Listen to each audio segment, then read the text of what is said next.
Part 1 of the Matthew Highlight Reel. First, a condensed summation of the chapters overall.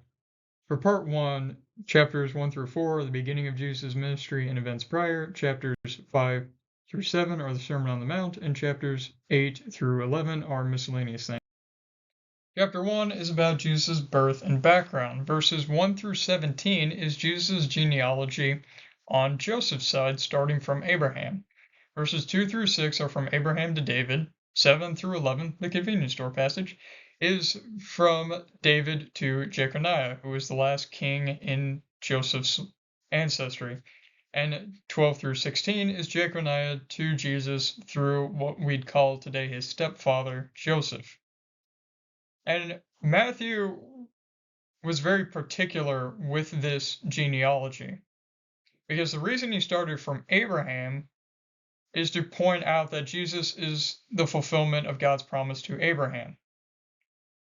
And Matthew left out certain generations within these three sets to make each of the three sets be of 14, which is perfectly fine since the word translated as son can also mean grandson. This is not a misleading genealogy, and he didn't forget names, because the reason it's sets of 14 is to emphasize that Jesus is the fulfillment of God's promise to David of the Messiah from his line.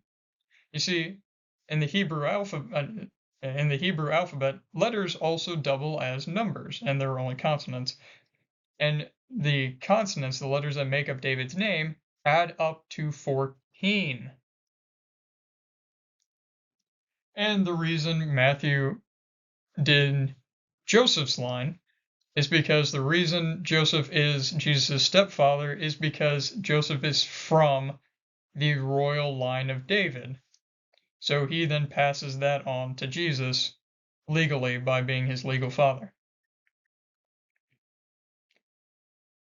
Next, verses 18 through 24 quickly goes over from Mary and Joseph's engagement to after Jesus' birth, and it includes Joseph's dream encounter with an angel to marry Mary. And finally, verse 25 totally debunks the perpetual virginity of Mary idea, because it says Joseph will not lie with her until she gives birth to Jesus, meaning after that, that's going to change. Next, chapter 2, we get Jesus' childhood. Verses 1 to 12, we get everything wise men and the fulfillment of Micah 5:2. In it, we get the wise men going to Judea, then to Herod, and then to around age 2-year-old Jesus at a house, not right when he was born, at the manger. Next, verses 13 to 15, we get Joseph's dream to and the escaping to Egypt, which led to the fulfilling of Hosea 11:1. Next, 16 to 18, we get the massacre of the innocent, which is the fulfilling of Jeremiah 31:15. And then verses 19 to 23, we get, air quote, King Herod, because he's not technically a king, like a pseudo-king. We get his death, Joseph's dream about it, so that they can then leave Egypt, and that subsequent travel to Nazareth, fulfilling another prophecy. So already in the first two chapters, we have, I believe, 5 or so prophecies about Jesus already fulfilled, and Joseph having 3 dreams. Joseph was quite the dreamer, like the Old Testament Joseph. Next, chapter 3, we get John the Baptizer, aka John the Baptist, because he knew the Baptists were right. I'm just kidding with y'all. First, verses 1 to 12, we get his ministry and the fulfillment of Isaiah 40, verse 3, which is about the voice crying out in the wilderness, if you know that. And then verses 13 to 17, we get him and Jesus. We get where they meet, John saying that he shouldn't baptize Jesus, it should be the other way around, Jesus convincing him to actually baptize him, and then Jesus getting baptized. Next, chapter 4, we get the beginning of Jesus' ministry journey. Verses 1 through 11, we get Jesus' 40 days of fasting and being tempted in the wilderness. 12 to 17, we get when Jesus went and lived in Capernaum in the tribal territories of Zebulun and Naphtali. Zebulun and Naphtali, if you do not recall, being two of the sons of Israel, the actual man Israel. So they lived in Capernaum on the border of their two lands, their descendants' land. And this fulfilled Isaiah 9 verses 1 to 2. Next, 18 to 22, we get when Jesus calls Peter and his brother Andrew, and then James and his brother John, aka the sons of Zebedee, which means thunder. Then finally, verses 23 to 25, Jesus began going around from a list of places, healing various people who were brought to him with a list of afflictions, while proclaiming the gospel. The afflictions listed in 24 are demon possession, seizures, and paralysis, and the places he was going around listed in verse 25 are Galilee, Decapolis, which literally means 10 cities in Greek, Jerusalem, rest of Judea, it just says Judea, but Jerusalem is in that, and then west of the Jordan, i.e. the Jordan River, not the country. Next, chapter 5, for the first part of it, we get Christians and Christ. That's basically what it's about. Verses 2 to 12, we get what are called the Beatitudes, which beatitude means supreme blessedness. So, yes, multiple Beatitudes would be multiple supreme blessednesses, right? That's how grammar works, right? No? Dang it. Oh, boy. In it, we get that the kingdom is for the poor in spirit, comfort is for the mourners, the earth is for the meek, satisfaction is for the righteously hungry and thirsty, mercy is for the merciful, sight of God is for the pure-hearted, divine adoption is for peacemakers, and the kingdom is for persecuted. Next, 13 to 16, we get how Christians are to be salt and light of the world. It says that we Christians aren't to just, as some people may put it or imply that they're putting it this way, that we should, air quote, mind our own faith and just not bother others with it.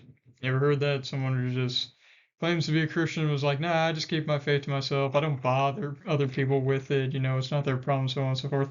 No. What this passage teaches us is that, in other words, we shouldn't take our faith lightly or with a grain of salt. If you're offended by that terrible joke, I'm sorry, but also a little not sorry. Then verses 17 to 20, Jesus says that he came to fulfill the law. Fulfill. Not abolish, not replace, not break, nothing except fulfill the law. He is completing the ceremonial law and fulfilling the moral law by actually following it, a thing that we cannot do. He's not erasing anything or replacing anything or breaking anything. He's fulfilling it. Because, I mean, to complete something is not to abolish it, correct? Exactly.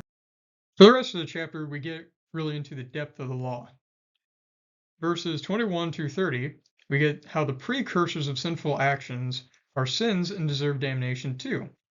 Like lust, which is the precursor to sexual immorality, namely adultery and enragement / irritability and the related, contempt as well, are the precursor to murder, and those two things are, those two sort of emotional states and desires are just as sinful and deserving of damnation as the actual actions that are produced from them. And you see, this really tracks with the Old Testament. Some people think that what Jesus was doing was stretching the Old Testament, the moral law specifically, beyond what it was supposed to. But that's not true when you actually think about the 10th and 8th commandments. The 10th commandment is thou shalt not covet. The 8th commandment is thou shalt not steal. I ask you, can you steal without first coveting? Exactly, you can't. If you steal something, you first covet it, and your covetousness then produces the theft. Just like when you commit sexual immorality, it's because you first lusted, and that lust then produced the sexual immorality. And just like, murder is produced by the enragement, the contempt, the irritability that came before it. Next, 31 to 37, we get about vow breaking, specifically divorce, which is the breaking of the marital covenant, and oath breaking. In it, Jesus says that you can't divorce for frivolous reasons. And I think we can all agree on what frivolous reasons are. At least some of us can. Like, well, we grew apart. That's a frivolous reason. The passion left. That's a frivolous reason. Biblically, there are only 3 grounds for divorce. I call them the 3 A's of divorce. They are ongoing adultery, abuse, or abandonment. Besides that, there are no biblical grounds for divorce. Especially, the reason a lot of people do. And we'll talk more about this in Matthew later. Also, in this section, Jesus says to not swear oaths by anything created, like heaven and earth, because there's no reason to, since all things belong to God. You should be a person of your word already, and if you make an oath and break it, then you're in a lot of trouble. Especially, and just look at the Old Testament. So yeah, like, you shouldn't have to magnify a promise or your word. You should just be able to say yes or no, and that'd be good enough. That's the point. That's why some Christian denominations ban oath taking, because they take this so seriously. Next, 38 to 48, we get how we should have love and non-aggression towards enemies. Now, it doesn't mean that we all must be pacifists, but it does mean that we must show mercy at times, because mercy is as good as justice. If you're all justice and no mercy, then you're actually neither. Just like if you're the other way around, if you're all mercy and no justice, then you are neither. The two are codependent, coexisting complementaries. I know it's like co. Stay with me. And God shows both, so we should too. God is the perfect embodiment and balance of these two. And we are to seek to be as loving and righteous as God is. That's why we should be loving and not aggressive to enemies, but not be opposed to justice. Next, chapter 6, which is about hypocrisy. Verses 1 through 4 are about when giving to the needy, one is to be anonymous, if not being an exemplary, i.e. a good example, and so to not boast. It makes me think of those gifts people give of donating on somebody's behalf. Biblically, especially based on these 4 verses, that is an absolute terrible gift, because you're giving someone credit who shouldn't even take credit for it themselves if they did it themselves. Because, again, you're to be anonymous or an exemplary. You either do it to set a good example for somebody else and are incredibly modest about it, or you do it anonymously. The donating in somebody else's name is neither of that. It's a terrible gift, biblically. No offense to people who have done that. I'm just saying, I wouldn't do that again. Shouldn't. Next, verses 5 to 13 are about prayer. specifically 5 to 8, are the do's and don'ts of prayer, which are: do, pray to the Father in quiet intimacy, because it's talking to our Abba Father. It's like when you're a kid and your dad sits you on your knee for you to talk to him. That's what prayer is like. It's not, so don't pray to get praise or pray long and repetitive to help God hear and answer you. Yeah, when your dad sits you on your knee when you're a kid to talk to you, that's not supposed to be this big show for everybody else. So, don't pray to get praise. And God doesn't even need you to pray the first time to know what you need. So to repeat yourself to make sure he heard you kind of thing is ridiculous. Next, specifically verses 9 to 13, are the Lord's Prayer, which it is an example. It's supposed to be like a prayer element checklist to say, all right, did my prayer contain something like this, and something like that? Now, the Lord's Prayer is not like when you were in school and your teacher said, here's an example, but you can't use it. You can use the Lord's Prayer, but as an example, it's not supposed to be something that you use ritually or mindlessly. Again, you can use it, just make it less on occasion, make it just very now and then. Again, not ritually, because it's just an example. You said pray like this, not pray this specifically every time or incredibly often. Next, verses 14 to 15 are how our forgiveness towards others reflects God's forgiveness towards us. It doesn't say that God's forgiveness towards us is dependent on us forgiving others, because what it's saying is that if you live forgiving others, it's because you've been forgiven by God and then want to extend that to others. And if you don't want to live forgiving towards others, then that means you're living in sin, so God has not forgiven you then, because you're living in sin, the sin of unforgiveness.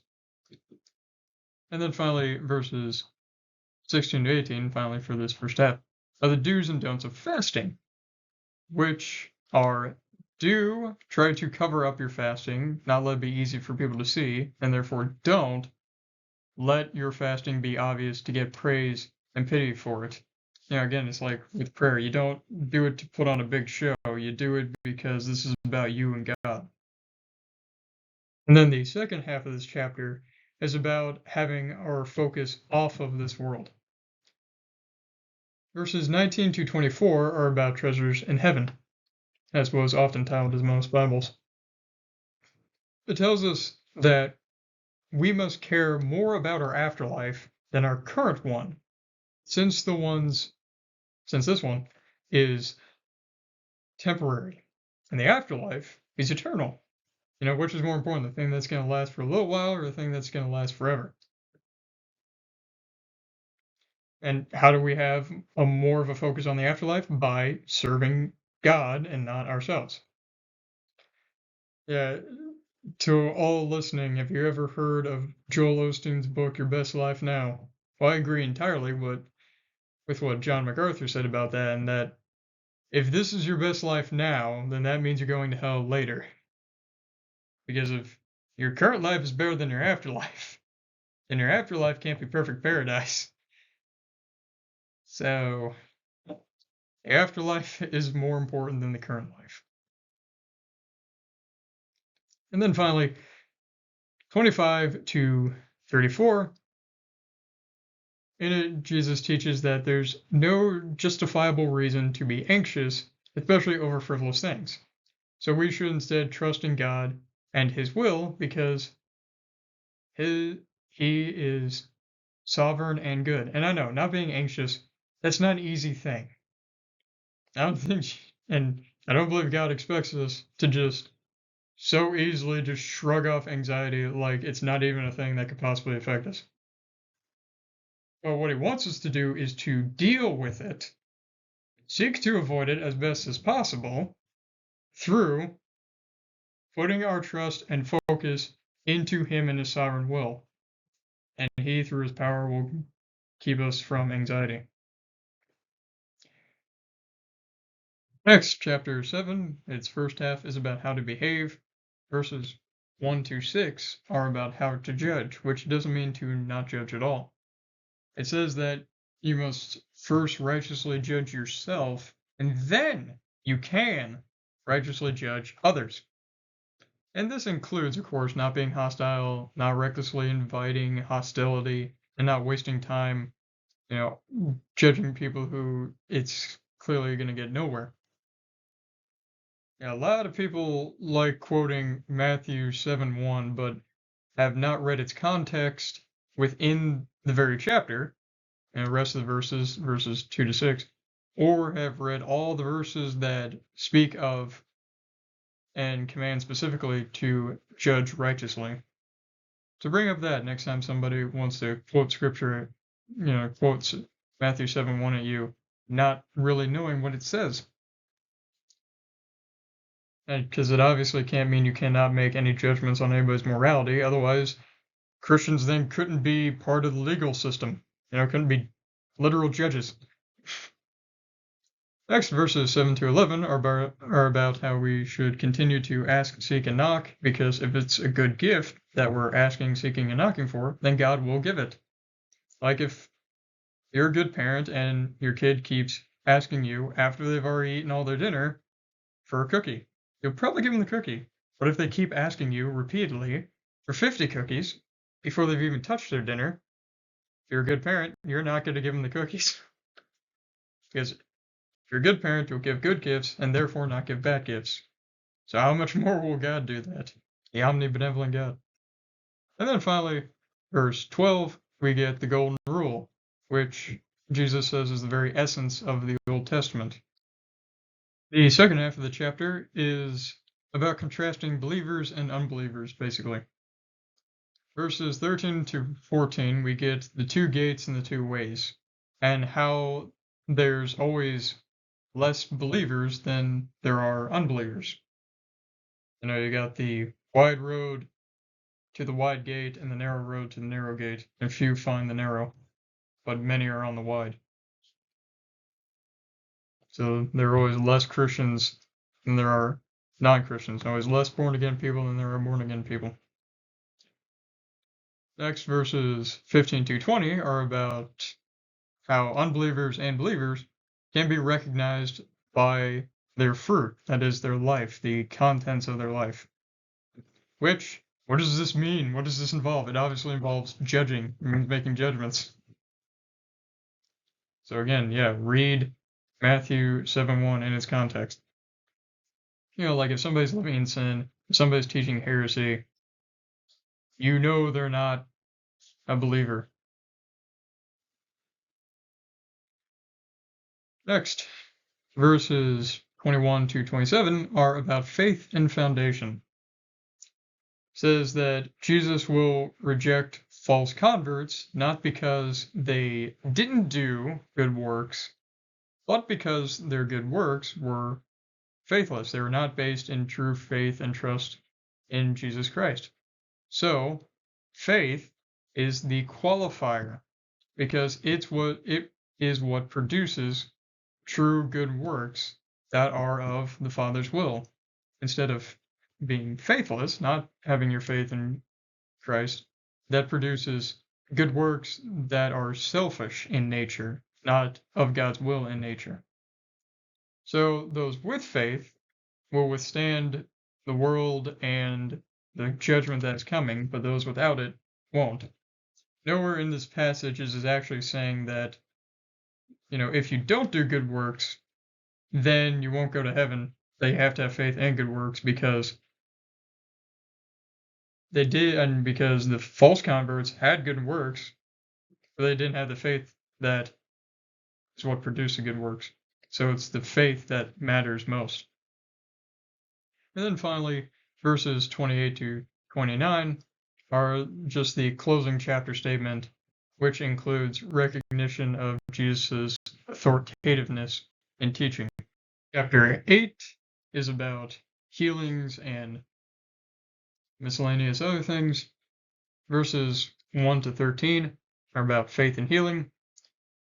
Specifically, 1 through 4 is about the leper, and 5 to 13 is about the centurion and his servant. If you've heard those passages and know what I mean. If you don't, go read for yourself. From these passages, we get that God doesn't have little consideration for us and our faith. Good faith is rewarded, one way or another, whether it's on this side of eternity or on the other side of eternity. Passage is not saying, well, the more faith you have, the more healing you have, good faith equals good healing, much faith, much healing, something like that. Not really. Verses 14 to 17, Jesus heals Peter's mother-in-law, which a lot of us kind of, forget about the fact that, oh yeah, Peter was married the whole time. What the heck was his wife thinking?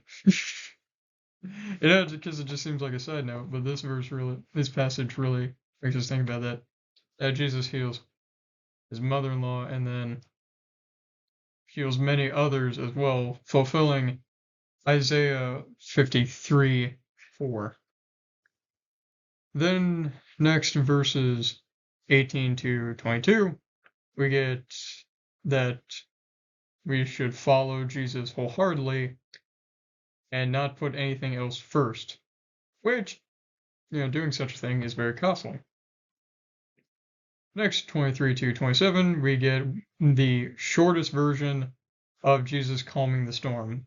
If you want a longer narrative, look at like Mark or Luke.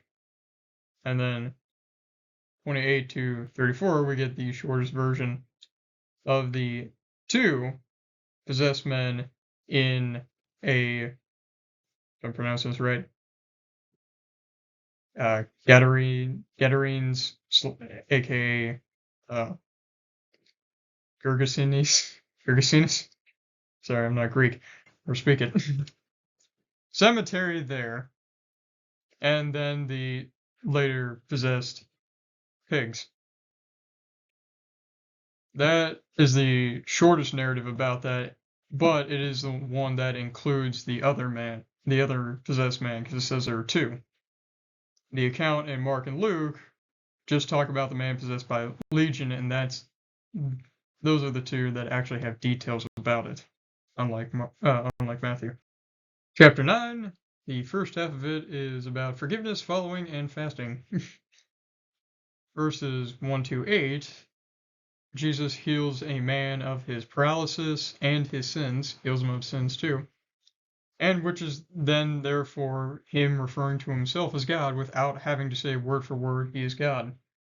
Because he said, your sins are forgiven. Pharisees said, only God can forgive sins. And then there's kind of this unwritten, Jesus looks at him and winks. I'm making that part up.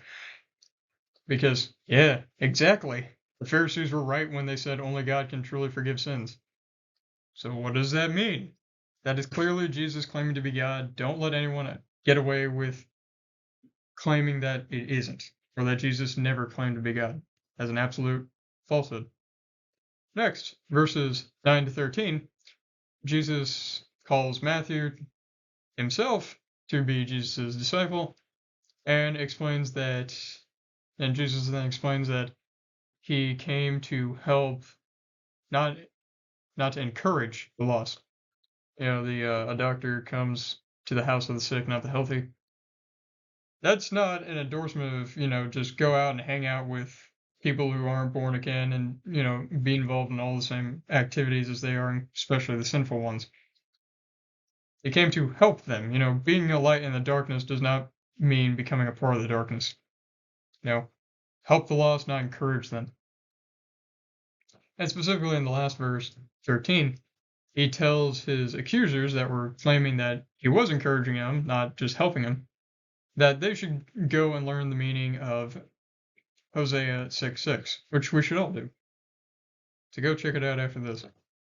And then finally, for this part, verses 14 to 17, Jesus answers that why his disciples weren't fasting when they were asked by John's disciples is that fasting was ritually done after the Day of Atonement, which was a holiday/festival, done so to worship God. That's what was being talked about then. And the reason, so then, that his disciples weren't fasting because of that is because for them to would be ridiculous, since the atonement, Christ's crucifixion and resurrection, hadn't occurred yet. So to fast to worship for the Day of Atonement would then seem incredibly pointless for them, because the coming atonement is soon to happen, hasn't happened yet, but is soon to happen, and makes the ritual Day of Atonement fasting totally unneeded. Why fast for the Day of Atonement when you're with Jesus, who will soon fulfill the atonement?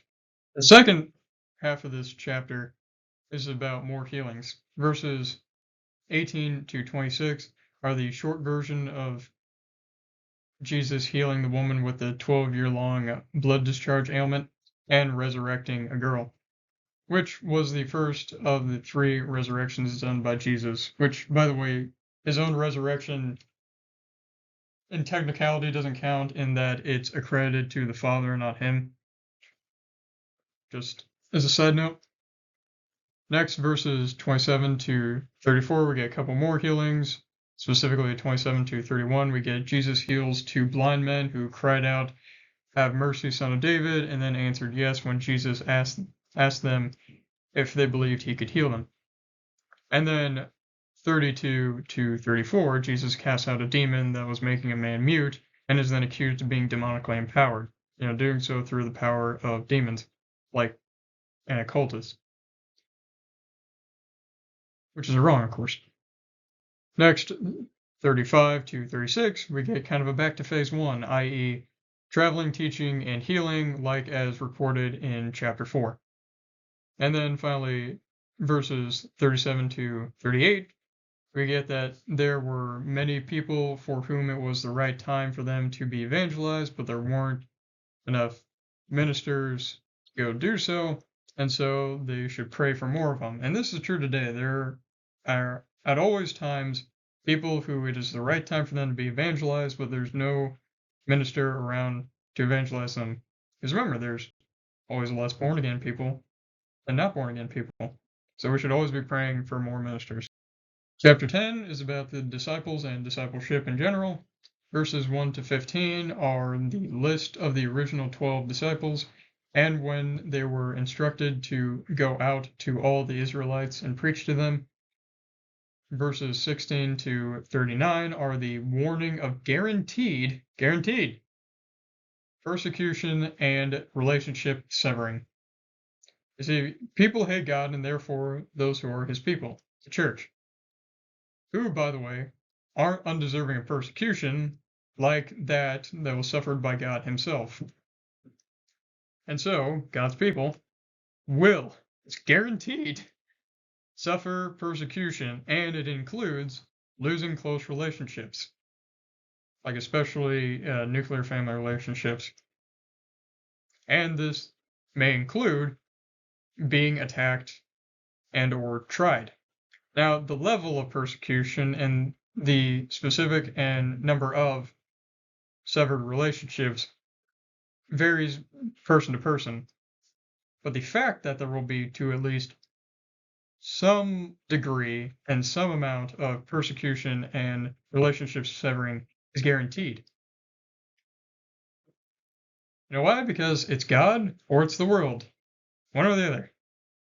However, though this is true, we who are born again ought not to be afraid of all this, because God is watching over us, and salvation is just waiting for us on the other end. It's a short life, short hard life, long perfect eternity, and this persecution will bring opportunity to evangelize to others who will be changed.